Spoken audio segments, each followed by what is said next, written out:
কত বড় ফুলকপি, দেখতেই ভালো লাগছে। হ্যালো ফ্রেন্ডস, দুষ্টু দিশা লাইফস্টাইলে তোমাদের আবার একবার স্বাগত।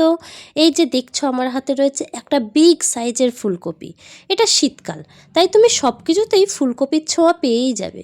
কেউ বানাবে কষা, কেউ বানাবে রসা, আর আমি কি বানাবো সেটা দেখতে হলে পুরো ভিডিওটা কিন্তু তোমাদের স্কিপ না করে দেখতে হবে।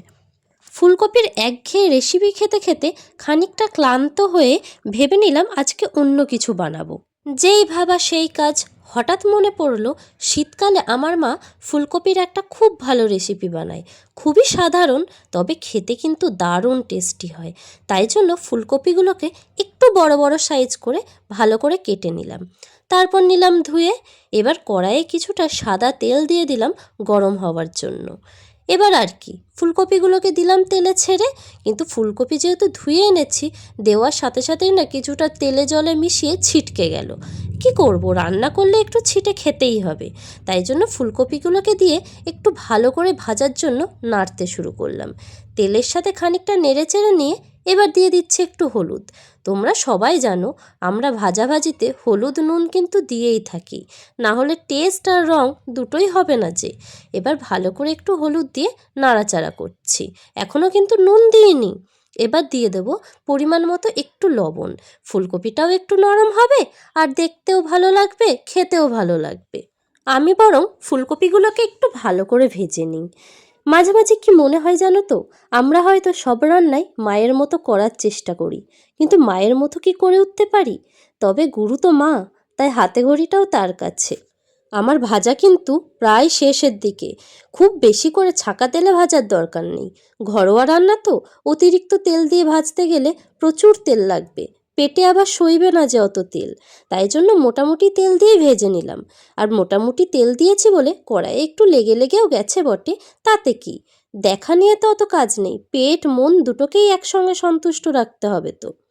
এবার কড়াইয়ে আর একটু সাদা তেল দিয়ে দিলাম। তার মধ্যে দিলাম কিছুটা গোটা জিরে। গোটা জিরেটা কিন্তু ফোড়ন হিসেবেই দিয়ে দিয়েছি। এবার কি দিলাম জানো, একটুখানি হিং আর একটা তেজপাতা। আমার মা এই রান্নাটায় হিং দিয়ে থাকে। হিং দেওয়ার পর একটু তেলের মধ্যে মশলা দিয়ে দিলাম। মশলা বলতে সেরকম স্পেশাল কিছু নয়, একটু আদা বাটা, জিরে বাটা, হলুদ, একটুখানি চিনি আর একটু লঙ্কা বাটা। ব্যাস, আমার মশলা দেওয়া কমপ্লিট। নুনটা কিন্তু এখনও দিইনি, একটু পরে দিচ্ছি। এখন কেটে রাখা টমেটোগুলো মশলার মধ্যে দিয়ে একটু নাড়িয়ে চাড়িয়ে নিই। আমি নাড়াতে থাকি আর তোমরা একটু দেখো। থাক, আর দেরি করে লাভ নেই, নুনটা বরং দিয়েই দিই। দিয়ে দিলাম একটু পরিমাণ মতো নুন, মানে আর কি লবণ। এবার আমি মশলাটা খুব ভালো করে কষাতে থাকি। মশলা কষালে কিন্তু রান্নার স্বাদ বহুগুণ বেড়ে যায়। মশলাটা একটু ধৈর্য ধরে কষানো উচিত।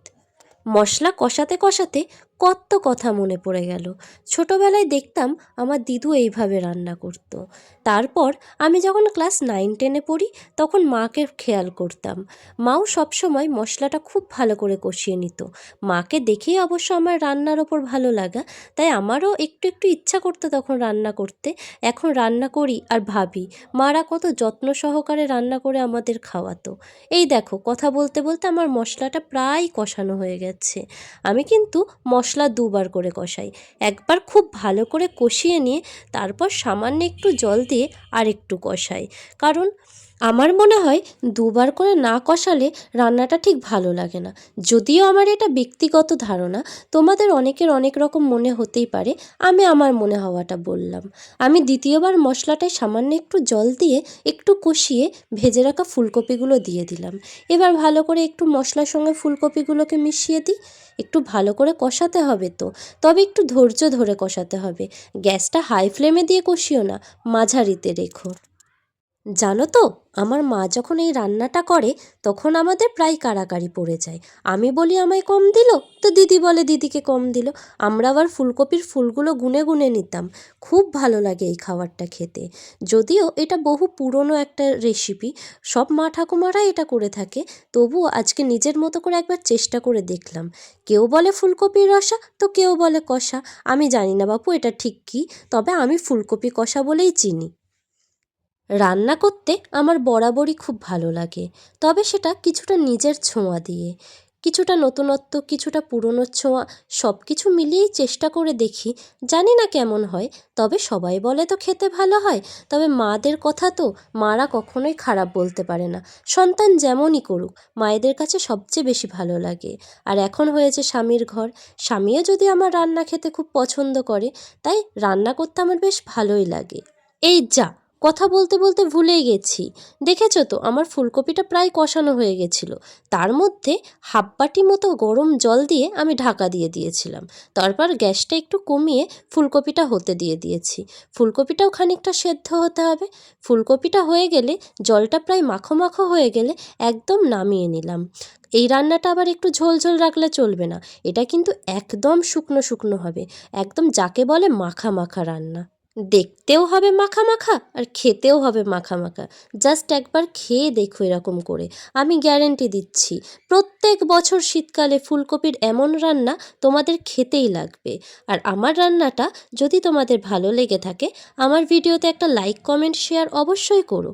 আর আমার চ্যানেলটা সাবস্ক্রাইব করতে ভুলো না যেন। আর দেখে বলো তো আমার এই ফুলকপি কষাটা কেমন লাগছে